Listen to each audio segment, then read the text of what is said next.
Who are your favorite romances from the whole Dragon Age series, and who is your top choice overall? A chorus of angels comes fluttering down from the sky, blowing horns, banners start unfurling, with, in beautiful script, written the name Isabella. I love Isabella. I mean, I cosplayed her years ago, so it should be obvious, but I love her so much. She is amazing, and I love her romance. I have a problem. And I say problem in like a very loose sense, in that one of my best friends turned lovers is like totally a trope that is just like, well, you got me, like I'm hooked, which is why, you know, the Garrus romance is as wonderful and delightful to me as it is. But Isabella is definitely like, you know, oh yeah, we're just friends and we're kind of banging, and then we fell in love with each other. Like, it has like a very like interesting progression in that regard that just really hits all my buttons in a really great way. Other characters I've romanced, Leliana and Zevran are both really great. It's definitely dark and mean, but I really enjoyed the Anders rivalmance. Really? For how cruel it was. But it was just really interesting to play. It wasn't necessarily one that like got my heart aflutter by any stretch of the imagination, but I was playing a really douchey hawk who had a really, really like complicated relationship with Anders. And the scene in particular, I think it's a rival exclusive scene, I think it's a rival Mance exclusive scene where he's talking to you in Hawk Mansion and then Justice comes out. It's like the implication being that, like, you know, because you're kind of actually, like, your persistent arguments with Anders are actually having an impact on his will to continue, like, it's like Justice kind of has to take over a little bit more and push the agenda a bit because Justice is pissed. And, like, that was a really, like, difficult and interesting scene to watch, and I was like, oh wow, like, it's dark, like, it's not necessarily like you have to know what you're getting into when you start the Anders like any of the rivalmances really, because they're complicated, but the Anders rivalmance was like, that's the only rivalmance I've done, and I was just like, whoa, this is a thing that's happening right now, and interesting in that regard. On the Dragon Age Inquisition standpoint, I do really love Josephine's romance. It's really sweet. It's so cute. Like, I can't actually say that it's my favorite merely because I think that's the line at which it's just like, okay, that seems a little bit masturbatory for me to be like, nah, it's my favorite romance in Inquisition. Although I am very emotionally invested in Josephine's happiness, so, like, knowing that she has, like, a part... Well, it's like, you know, she's really happy when she's in a romance, and she, like, you know, she has, like, she's facing everything, that she's taking on everything that she's already going to take on, but with the support, like, the love and support of the Inquisitor. So I'm just, like, it's really, really cute, and I love it. Otherwise, I haven't, like, played all of them yet. So, but the Iron Bull one was really nice. I really enjoyed it. So here's the great part about the Iron Bull romance. I played it with my Douchequisitor. And that was an interesting run through. I just made like all the decisions I knew would be terrible, partially from a trespasser standpoint, but also just like, yeah, really moves that, like, you know, why would you do this? With the inspiration for that playthrough, was, if you are a Trevelyan and you are judging the Duchess of Sarnia, you have an option to go, and all of your money is mine now. And it is the douchiest thing I have ever seen, and that was like, that is the reason why I want to play a really ass Inquisitor right there. But I played that, and originally she was a Templar and she was trying to hook up with Cullen, and that romance is actually very cute, but I haven't seen it to its completion, so I can't comment on it. She was trying to romance Cullen, but because she was a Templar, she was just like, why don't you want to stay on the Lyrium with me? Wait, what do you mean you can't have Lyrium sex? What? Why are you leaving? Oh my god, you bastard! So, instead, she, started revenge Iron Bull. What I got to actually see of the romance was really sweet, and I really enjoyed it. Like, I loved his balcony scene at the end of the game, where he's just like, And you're gonna talk to all those people with a big hickey. It was like so playful and like delightful. It was so like, you know, we're just in a relationship and we're goofing off and like, you know, sex is laughter and things like that. And it was really nice in that regard. So I'm sad I didn't get to see the actual happy ending. But at the same time, Andrea Trevelyan did not deserve a happy ending. Although I will point out that breaking up with Cullen and then romancing the Iron Bull makes for an incredibly hilarious bull love scene.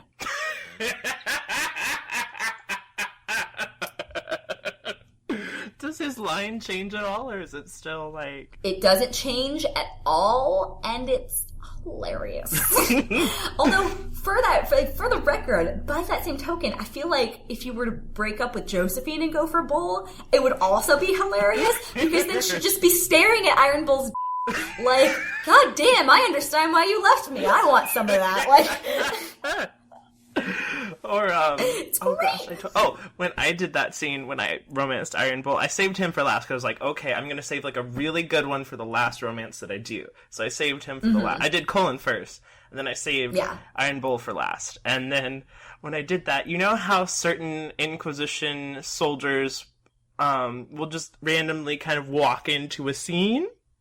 Oh no. They were standing behind Cullen, Josephine, and Cassandra. Like, one person, he was just kind of walking back and forth, like, oh my god, oh my god, oh my god.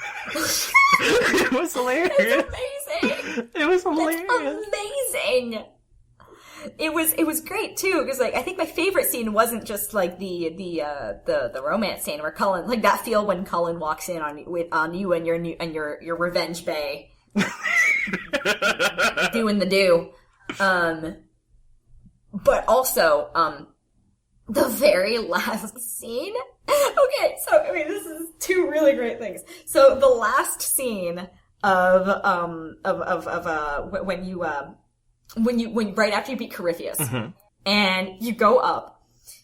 So, if you romance, you know, Josephine or Cullen, you know, they'll come, like, you know, they'll do the bow curtsy thing, and then they'll walk over and they'll give you a hug. Well, if you romance anyone else, you know, your love interest will stare on fondly from, you know, the crowd. So, the way I had it was Andrea walks up, gets greeted by, you know, her ex and two of her friends. Or not, they're not friends, but her ex and Josephine and Liliana. Andrea Trevelyan has no friends. And, you know, then all of a sudden, Cullen, her ex, awkwardly gives a handshake. Liliana and Josephine look at each other, and then Iron Bull stares up from the crowd. It was like one of those, like, you know, we're just trying not to talk about the fact that we're exes moments. It's just like, you have to watch it and like watch the pacing of the whole thing but just like watch that scene and then imagine like, but you banged Cullen until you weren't. And it's just like, the entire time, and it's amazing. And then also, so the end of Trespasser also kind of bugged for me. So when obviously I picked the keep the Inquisition going ending with Douche Inquisitor, and obviously Iron Bull wasn't going to walk up and be lovey-dovey because he was dead. So at the very end, everyone's walking away, and I expect for her to just kind of stand there by herself alone, because that's what Andrea Trevelyan deserves. And, Cullen didn't move. And he just kind of stayed standing there, and we were like, I was actually like live streaming this too, and I had a bunch of people with me. We're just like, what the f***? He's not moving. That's so awkward. You guys broke up. What's going on? Are you getting back together? What's going on? And then Cassandra walks up and walks through Cullen. It was the best glitch. Oh my gosh. Ever. You need to put that on YouTube. You know what? I'm gonna see if that's still there. If not, I will legit just replay it. Like, I will replay it just to see if that happens again, because it was amazing. Oh my god. That's so funny. Yeah. But yeah, to answer your question, I'm really excited to do Dorian's romance as well. I really want to see what that's like, because he's delightful, and also Sarah's. I'm really excited for both of their romances.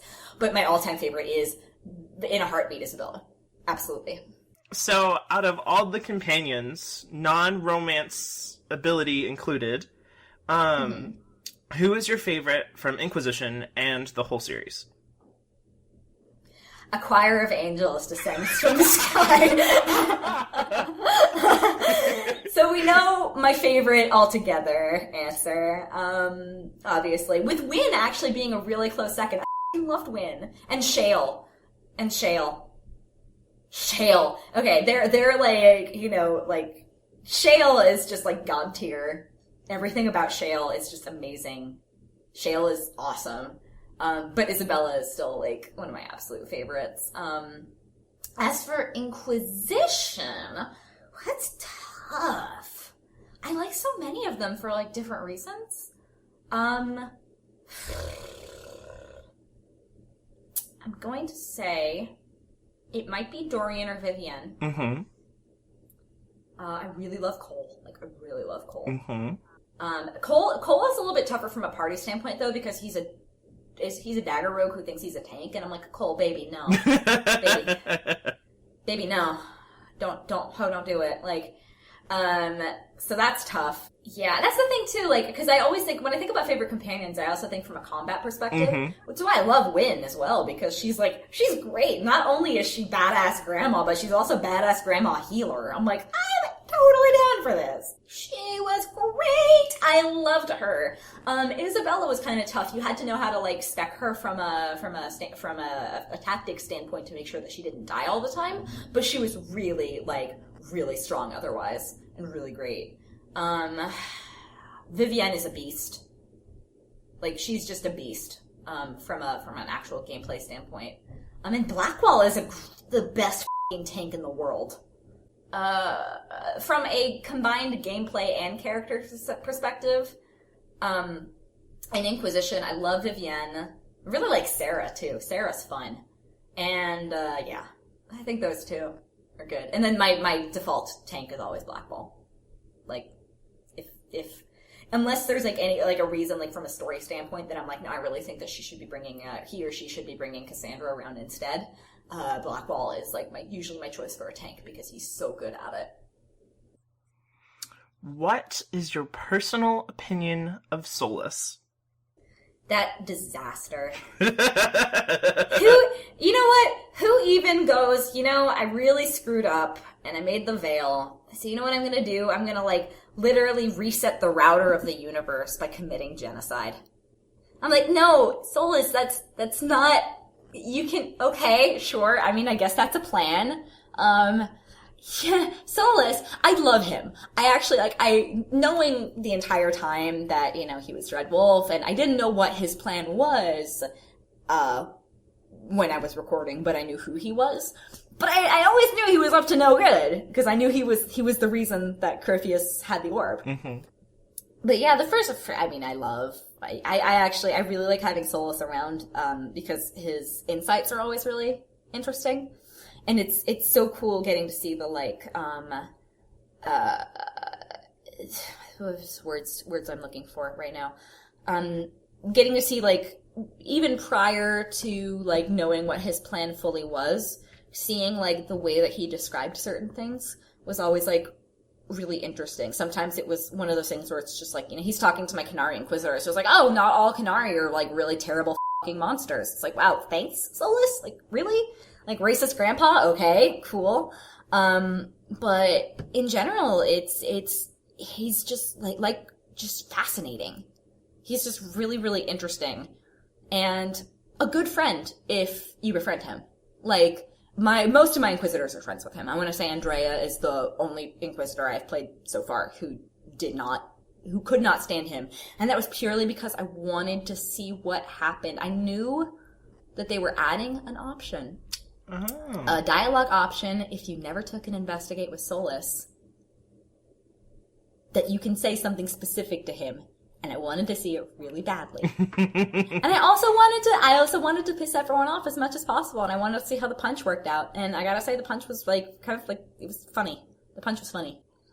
The punching Solas, it's interesting, and I always compare, the Dorian punch, which I have not done, to the Solas punch. it feels a lot meaner than the Soulless punch, because it's really interesting, because everything Soulless says in the scene leading up to the punch is absolutely right. He absolutely has you pegged, and then you just, like, you're just a brute, and you go, oh, I'm gonna punch you anyway, and then I think he recoils and holds his cheek and levels this glare at you, and it's like the way that the scene was animated is hilarious. And he looks at you and he's like, I was right about you. And it's like, it looks like I was right about you. And I was just like, this is funny in both an intentional and an unintentional way. And also, by the way, Soulless, not liking you is so, like, everything he says is so biting and perfect and correct that it's so interesting. And I also find that you learn just as much about a character when they hate you as they do when they like you. Blackwall not liking you was, whoa. Like, when you try to ask him about, like, you know, you could ask him about, like, oh, what do you think about the Inquisition? Or, like, what do you think about the advisors? He just goes, like, I respect them enough to not talk about them behind their backs. It's just like, whoa! Wow, I just wanted to see if he was going to try to hit on Josephine, and then he said that, and I was like, what? Oh my god! So, it's just really interesting. I find rivalry paths, to quote the DA2 term, really interesting from that perspective, because they're putting a lot of time and thought into how these work, and therefore it's content that I want to explore. And yeah, the long story short is I really like Soulless. He's got terrible plans, and I'm really excited to see how they turn out. Like, I'm really excited to see exactly what's gonna happen when he tries to rip apart the Veil again. This is even assuming he's gonna survive it. Like, although it makes it honestly, in all honesty, it made the Cole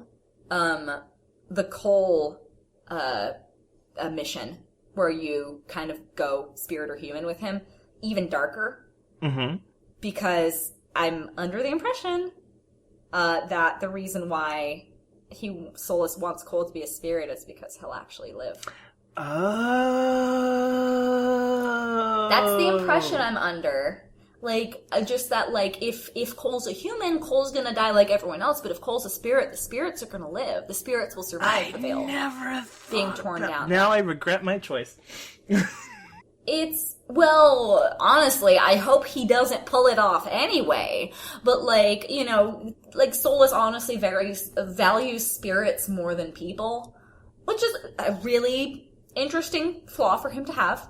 It's a flaw. I find it fascinating, which is why the only person he'll actually value will be the Inquisitor, and no one else. Like, no one else. Not even if Cole's a person. He likes Cole more as a spirit than he likes Cole as a person. And he wants Cole to be a spirit because Cole will survive and be true to his purpose and survive the Veil if he is a spirit. So it's fascinating in that regard. Wow. Like, I'd never thought about it. Now I'm like, should I change that? I could be wrong, too. Like, I may get a message from Patrick at some point being like, you're so full of like, I'm like, oh man. But, like, that was how I interpreted that in hindsight. Like, if he's trying to tear down the Veil, then people are supposed to die, I don't think Soulless would do anything if the spirits were supposed to die, too. Have you had the chance to meet any of your Inquisition co-stars? I have. I have only met at this point. I'm going to be doing I know now that I'm actually here, Sumali Montano and I have been talking about doing Lynch, and I'm really excited. I love her so much! Hopefully by the time this comes out, we'll actually have hung out, and I can be like, yeah, she's the best, because she is. I love her so much. Oh. I love her. But between sessions, I have bumped into, very briefly, Brian Bloom. He was there, he did his pickups right before I did my pickups, last June. So, I honestly, like, I saw him and I did a double take because I just kind of walked into the room and I saw someone else was in the room and I started talking to the audio technician and then he just kind of like physically turned me around and said, like, this is Brian. I was just like, Brian Bloom, the voice of Varric. Hi. Except I played it really cool. And, it was very nice. We just spoke very briefly because I had to get to work, but, you know, he was very nice in the 5 seconds in which I met him and shook his hand. I actually got to properly chat with Freddie Prinze Jr. He had his trespasser session, his trespasser session right after mine. So he showed up a little early, and we got to talk for a bit before I had to, like, right when we were taking a little break, right before I actually recorded the nug video. And because I recorded that right after we finished everything with Josephine. We finished everything with Josephine, and I was like, that's it for Josephine. We have one more thing for you. Why don't you take a pee break? And I was like, cool. And then there was Freddie Prinze Jr., and I was like, cool. And then I recorded nug, and I was like, cool. And it was a good day. But Freddie is so nice. He's so sweet. You know, we were just chatting and, you know, talking about the fact that I was moving to Los Angeles, and he gave me some advice about that, which was, like, so nice of him. He seems like such a nice guy. He is genuinely a really nice guy. Like, really, really nice. And I can't speak more highly of him, you know. Like, I would not, like, just saying he's a really nice guy doesn't do his kindness justice, because he's really, really sweet and down to earth. So that's awesome. Yeah. And hopefully I will have more opportunities to meet and work with more of them. Yeah, that would be awesome. Yeah, I'd love to. Do you think that you're a lot like Josephine, or do you think that you're very different from her? I think we have similarities and differences. Like, I think, you know, in one regard, we're both, you know, very strictly pacifistic, and tend to have very, very similar family values. We value talking things out and resolving them in that regard. I think we both have the same fondness for cute things. Just because it's not something that, you know, Josephine necessarily speaks about, but I can't not see her, like, cooing over something really cute. I mean, like Lady plays with her doll still. Like, that's me. I still have so many of my stuffed animals. Because I can't resist.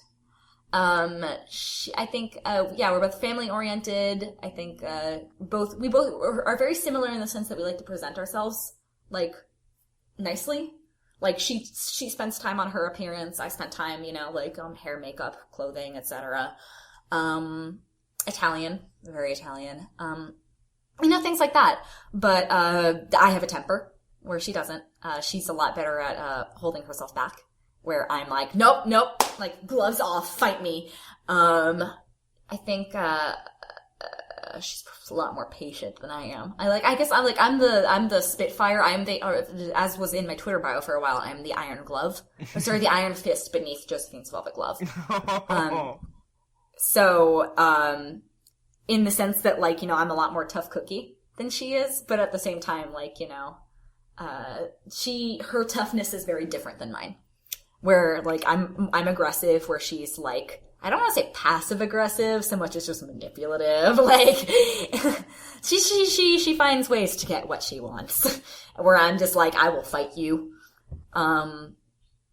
Yeah, I'm trying to think how else we're, like, different in a sense. Cause, like, we're really not, like, we have a lot in common, but a lot that's not in common too. Like, she doesn't feel like me. She feels like a different person than me, but I think it's in a very subtle, kind of subtle ways as opposed to, like, really overt ones. And I think the way that we are, you know, aggressive versus manipulative is a huge part of it. I think I kind of want to say Josephine is probably a little bit too concerned with appearances in a way, like, but in a way that, like, her job necessitates. Actually, no, here's a good way of putting it. Josephine's job is to, in a sense, maintain the status quo, or to function within the boundaries of the status quo, where I'm a little bit more, like, the status quo. Oh, okay. In that sense. There you go. So, yeah, you know, I'm more challenging as a person, in terms of, like, you know, just because it's been done this way the entire time doesn't mean that it needs to continue being done that way. Where Josephine absolutely has to function in a space. Like, you know, I think her feelings on the subject, like, for, you know, she's always benefited from things working a certain way, so I don't think she's ever necessarily challenged it. But it's also her job to not challenge it so much as work within it. So whatever her feelings are on the subject, are basically irrelevant because her job dictates. Where for me, it's like, no, just like, I'm not gonna stand by and let things be a certain way just because it's always been that way. So I think that's a good way of putting it. But we're also both I call her Fratalian, and I am similarly Fratalian. Because she has spent a lot of time in Val Royeaux, and I went to a French school, so, She's fascinating. Like, like I said, she's flawed, like everyone else, and I want to say the ways in which she has not successfully always checked her privilege, are, definitely one of her flaws, but she's still, at the end of the day, a sweet and well-meaning character, and just in the sense that I hope people see that I am ultimately sweet and well-meaning, so I hope people see that. I try to be, at least. I'm not perfect, but, like, when it was announced, actually, like, I was so scared that people were just gonna be really like, oh, she just got cast because she's a cosplayer and she's not a real actor, and yeah, people said that, but I think was the majority really pleased. Response was like, we have a fan on the inside, guys. I think that, yeah, and like people who were just kind of genuinely happy for me and going like, you're doing what you want. And honestly, like, if I couldn't do my freaking job, then I wouldn't have wanted, them to hire me. Like, I think I properly, I acted Josephine well, and, I did a good job conveying who she is and making her the kind of character that people want to, at times engage in a romantic relationship with. That I conveyed what Richard and Sylvia and Karen and everyone on Team Josie, as I like to call them, we're trying to get across. And I'm pleased by that. And, it's a lot of trust when you cast someone. And I'm well aware, as someone who's I had quite a bit of acting experience in my background, but not on a quite as large of a scale as a AAA video game. So I knew how much trust was being put into me. Like, they trusted me to do a good job, that, they were banking a lot of, let's be honest, they were banking a lot of money on me. Like, not just how much, I would have been paid or anything, but studio time, the just editing everything, and God forbid they were they changed their mind on me, that would be time to re-record and stuff like that, and it's a lot of effort. It's time and effort and money and things like that, and so I knew that I really respected and appreciated the fact that they were like, no, she can do it, and that's a huge vote of confidence for someone who is breaking into the industry, and it feels nice. So, I'm glad that people have been, have received Josephine positively in that regard as well. And that, people have, fallen in love with her, because, that means that, we all did a good job, and that makes me happy. Plus, it's there's that vanity thing where it's just like, yes, yes, you liked me. I'm very glad. But mostly it's just like, no, I'm really glad you guys liked it. Thank you for liking me. Thank you. You like me. They really like me. Just, Yep, that. Well, thank you so much for talking with me, Allegra. It was great to get to know everything about Josephine from your perspective. Hey, it's my absolute pleasure. I am very verbose, and I apologize for how much editing you're going to do. It's okay. It's my pleasure. And if you ever do Josephine again, we should come back and talk about her more. Absolutely. I have no idea what is going to be happening with DA4. So even, I couldn't tell you, even if even if I knew, but the point is I don't know. Mm-hmm. And hopefully in a few years or whatever, whenever DA4 will come out, I'll be able to, share my excitement once again with you guys again about Josie, because I, would love to bring her back. She's a sweetie. That's awesome. I hope you enjoyed my interview with Allegra Clark. More subscribers helps me get more interviews, so be sure to subscribe to my channel by clicking the big blinking subscribe button coming up shortly. For instant BioWare news coverage, be sure to follow me on Twitter or other forms of social media, links to which can be found down in the video description.